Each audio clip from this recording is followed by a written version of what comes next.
Средношколци со своја визија пишуваат, уредуваат и го дизајнираат списанието, едно од ретките училишни весници кои обстојува.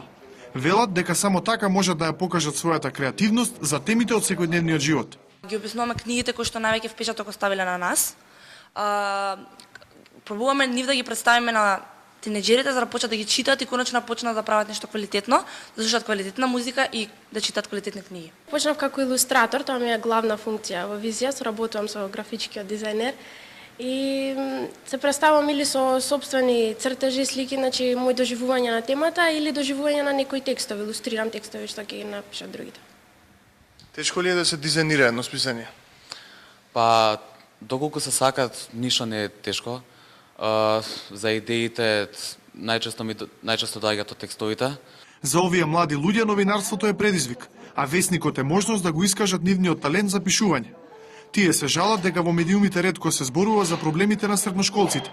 Им пречи тоа што младите се прикажуваат само како алкохоличари. Предизвик е и затоа што некогаш кога си приморан да пишуваш, а немаш идеја, треба навистина се потрудиш и ако си стварно добар во пишувањето, ќе успееш во тоа. Не се тинеџерите само во паркот и со шишињата алкохол и цигарите, туку има и многу тинеџери кои се забавуваат по патеките покрај Вардар. Нивната инвентивност сега може да ја покажат во Високата школа за новинарство и за односи со јавноста, преку конкурсот Изрази се преку медиумите. Матурантите треба да предложат идеја за ТВ прилог, ТВ спот, постер или фотографија на тема за Европската унија. Високата школа за недобрите 12 доделува стипендии за студирање. Средношколците ќе имаат можност да ги реализираат своите идеи со искусни и докажани новинари, а нивните производи ќе се прикажат на некои од телевизиите. Темите се поставени широко со цел за да може младите да најдат било каков или различен агол на изразување.